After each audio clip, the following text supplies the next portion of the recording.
ओम शांति 26 नवंबर 2020। आज की बाबा की मुरली में बाबा ने याद के विषय में एक बहुत मुख्य बात कही। बाबा ने कहा पहली बात तो ये कि याद करने से ही जो हमारे कैरेक्टर्स हैं वो इम्प्रूव होंगे।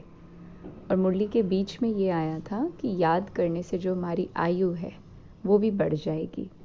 रिमेम्बरेंस से आत्मा की आयु बढ़ती है, उसका उम्र बढ़ता है। ये कैसे? जैसे अगर आप दुनिया में रिलेट करो तो जो जानवर बिल्कुल धीमी गति से सांस लेता है, फॉर एग्जाम्पल टर्टल, उसकी आयु ज़्यादा होती है। तो आयु हमारी लंबी, जैसे लोग कहते हैं ना कि तुम्हें ज़िंदगी के दिन गिन के मिलते हैं, बट इन रियलिटी हमें श्वास गिन के मिलते हैं, नंबर ऑफ ब्रेथ। जितना तेज़ हम सांस लें, नंबर ऑफ ब्रेथ हम जितना यूज़ करें, जैसे गुस्से में, ईगो में, इन चीज़ों में सांस की गति तेज़ हो जाती है। सांस की गति तेज़ होने से आयु कम होती है। और जो जितना गंभीर ब्रेथ लेगा, मतलब जिसका जो ब्रेथ रेट है वो जितना गंभीर होगा, कंपैरेटिवली एक लिमिटेशन तक जितना स्लो होगा, उसकी आयु उतनी बढ़ेगी। तो जब भी याद में बैठते हैं, मन निश्चिंत होते हैं, शरीर की हर बात से, हर संबंध से, हर तरीके की पदार्थों से, अचीवमेंट से, डेडलाइन से आत्मा जब बिल्कुल बेफिक्र होके बैठती है तो उसकी जो श्वास की गति है वो बिल्कुल न्यूट्रल, नॉर्मल, तो आयु बढ़ जाती है। रिमेम्बरेंस, याद, हमें हर तरीके से, चाहे तन हो, मन हो, धन हो, रिलेशनशिप हो, हर तरीके से धनी बनाता है।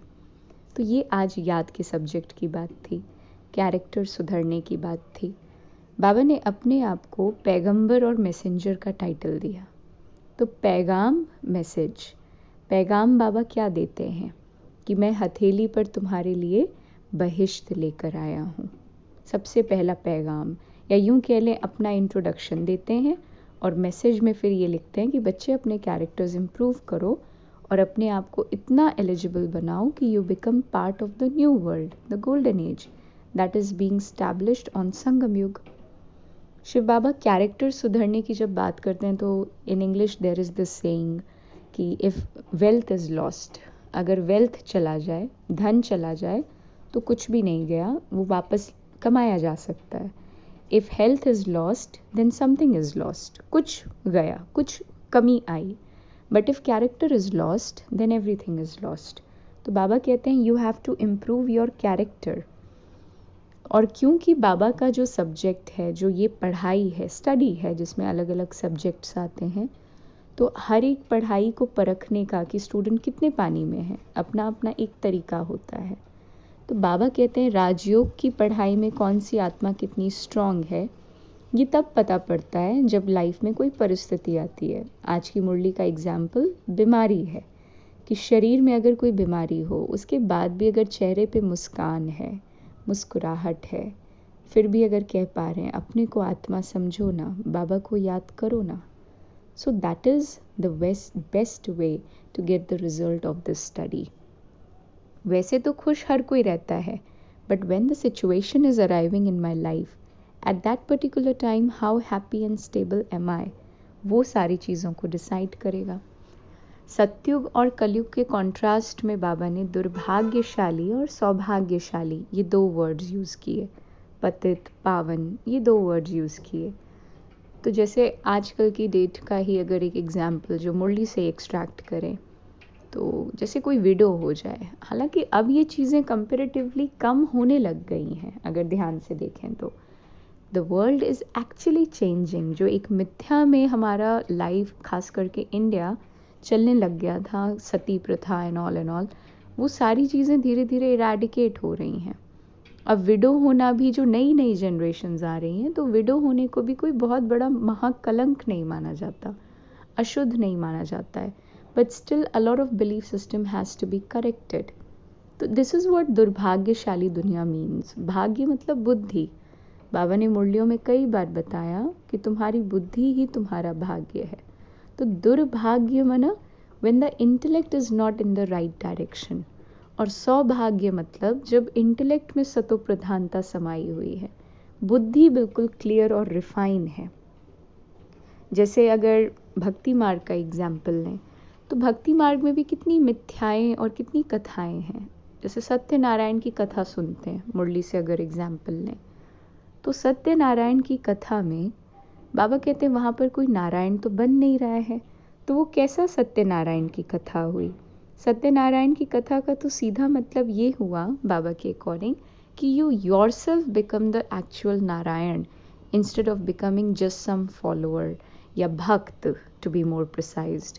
क्योंकि फॉलो तो करना है लेकिन फॉलो फादर को करना है, और वो भी ऐसा फॉलो करना है कि जैसे ब्रह्मा बाबा शिव बाबा का रथ पूरे 84 के चक्र में आते हैं, ऐसे हम भी आए।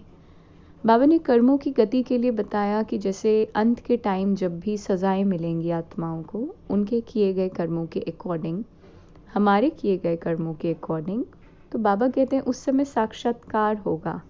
जैसे कोर्ट में भी कहीं पर भी किसी को पनिशमेंट अगर दी जाए, अगर आत्मा को पता ही नहीं है कि उसकी गलती क्या है, किस रीज़न से उसको ये पनिशमेंट मिल रहा है, तो उस पनिशमेंट की वैल्यू कम हो जाएगी।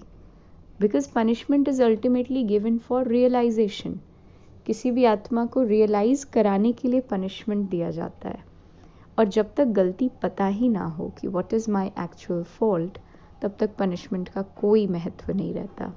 So this is one of the philosophies और लॉ ऑफ कर्मा, जिसमें इट्स इम्पॉर्टेंट टू नो कि why am I receiving this punishment, जिसे बाबा साक्षात्कार कहते हैं। रियलाइजेशन होगा। अब जैसे बाबा ने मुरली में एक चीज़ अगर समझाई जाए, कॉन्ट्रास्ट हो गया सत्युग का। अब सत्युग की अगर स्पेशलिटी पे आए तो अगर हम आज से कुछ टाइम पहले पीछे चले जाएं, जब जहाँ पे ये मॉन्यूमेंट्स वगैरह क्रिएट हुए थे, इस्टेब्लिश किए गए थे, Qutub Minar, Lal Qila, Taj Mahal etcetera. So if we compare the buildings that are being constructed today with the buildings that had already been constructed in the previous era, history में जितने भी ये मॉन्यूमेंट्स हैं, तो इनकी जो स्ट्रेंथ है वो आज के मुकाबले काफ़ी ज़्यादा होती है। इनकी स्ट्रेंथ, इनकी वैल्यू, इनका स्ट्रक्चर जो वैदिक इंजीनियरिंग पर बेस्ड है, तो उनका स्ट्रेंथ काफ़ी ज़्यादा है comparatively into the buildings that are being constructed today. So ये difference भी one of the examples that could be correlated with the fact that Baba had given in today's Murli कि सत्युग में जो चीज़ें बनेंगी वो टूटेंगी फूटेंगी नहीं, वो imperfect नहीं होंगी, वो बिल्कुल perfect होंगी. जितनी सत्युग की चीज़ें हैं वो बिल्कुल अपने सतोप्रधान अवस्था में होंगी, even science for that matter.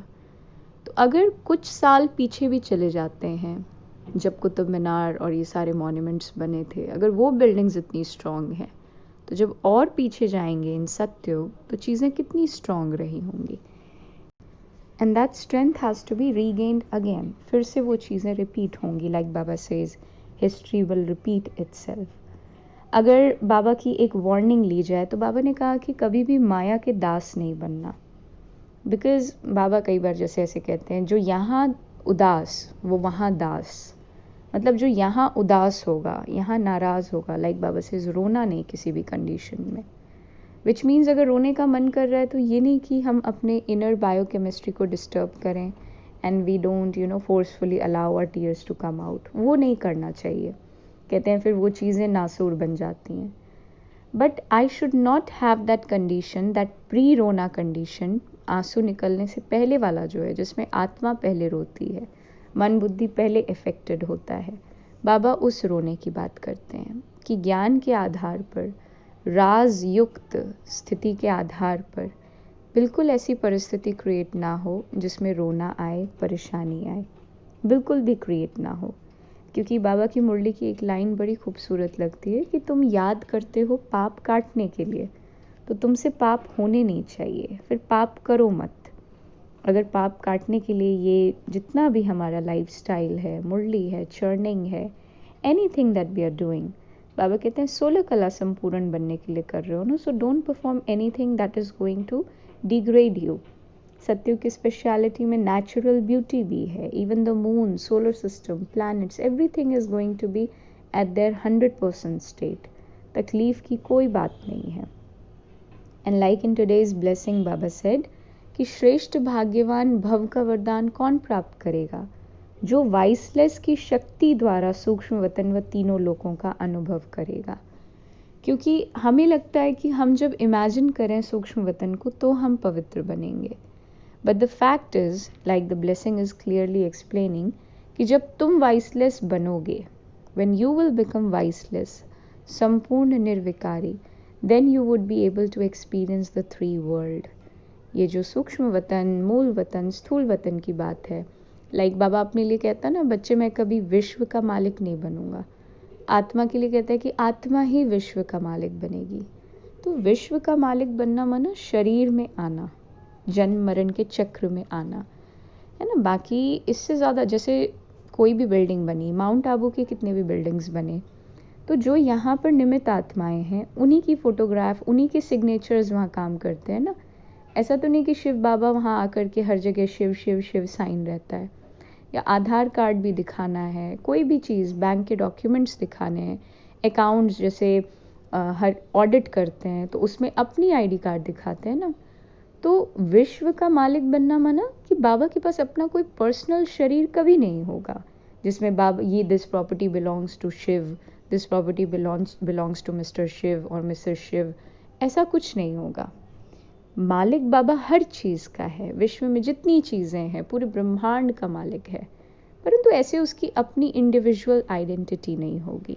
So when all these things will there be in my life practically, तो वाइसलेस स्टेट की अनुभूति होगी, जिसके आधार पर माया का दास हम कभी नहीं बनेंगे। और फिर जो ये सूक्ष्म वतन, स्थूल वतन, मूल वतन है, इनकी प्रैक्टिकल अनुभूति होगी, प्रैक्टिकल अनुभव होगा, एंड उस आधार पर वी विल बिकम श्रेष्ठ भाग्यवान।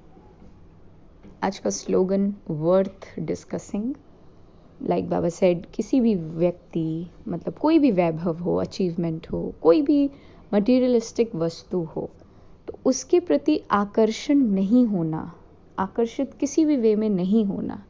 क्योंकि अगर आकर्षित हो रहे हो, मतलब आकर्षित होना माना कि हम उस चीज़ के बिना रह नहीं पा रहे हैं, I am not able to survive without that XYZ thing, तो आकर्षित हो जाना ही बाबा को मन से तलाक देना है।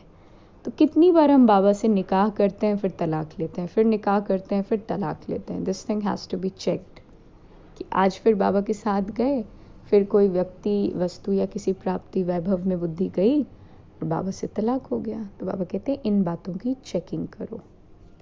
ओम शांति।